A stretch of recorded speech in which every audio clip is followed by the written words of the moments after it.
पाहताय महाराष्ट्रातील सर्वात जलद news network Maharashtra police news 24। नमस्कार, माझं नाव डॉक्टर निलिमा आत्माराम लोखंडे। मी वैद्यकीय अधिकारी म्हणून कार्यरत आहे प्राथमिक आरोग्य केंद्र केडगाव येथे।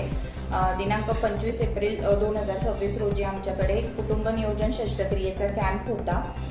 त्याच्यासाठी आम्हाला जिल्ह्याकडून डॉक्टर अनिल कदम सर हे सर्जन म्हणून लाभले होते त्या कॅम्पसाठी। तर त्या कॅम्प दरम्यान एका लाभार्थ्याला अचानक बीपी लो झाल्याचा त्रास झाला। तो आम्ही प्राथमिक स्वरूपात आमच्या इथे मॅनेज करण्याचा प्रयत्न केला।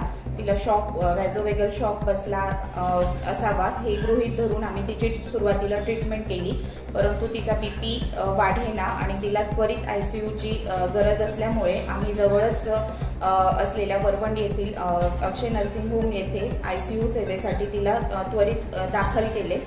परंतु तिथे दाखल केल्यानंतर लाभार्थ्याची परिस्थिती जास्त खालावली आणि तिथे तिचं पोटालाही इजा झालेली आहे, पोटात इजा झालेली आहे असं आम्हाला आढळून आलं।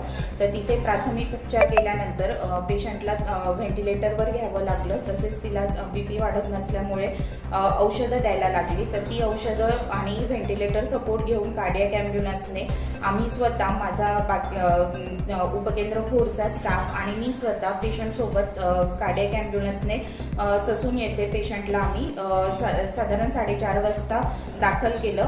परंतु दुर्दैवाने तिथे पोहोचेपर्यंत लाभार्थ्याचा मृत्यू झालेला होता। तरी ह्या प्रकरणात आम्ही आमच्या परीने सर्वतोपरी लाभार्थ्याचा उपचार करण्याचा प्रयत्न केला आणि लाभार्थ्याला ट्रीटमेंट देण्याचा प्रयत्न केला। त्यानंतरही पेशंटचे पोस्टमॉर्टम होईपर्यंत पण आम्ही तिथेच थांबून होतो। जोवर त्यांची बॉडी हातात मिळाली नाही नातेवाईकांच्या, तोवर आम्ही तिथेच नातेवाईकांना मदत करण्यासाठी थांबून होतो। तरी आमच्या परीने सर्वतोपरी आम्ही लाभार्थ्याला मदत करण्याचा प्रयत्न केलेला आहे, परंतु आमच्या कष्टाला अपयश आलं आणि लाभार्थ्याचा त्यात दुर्दैवी मृत्यू झालेला आहे। महाराष्ट्र पोलीस न्यूज 24 साठी दौंड प्रतिनिधी नेताजी खराडे।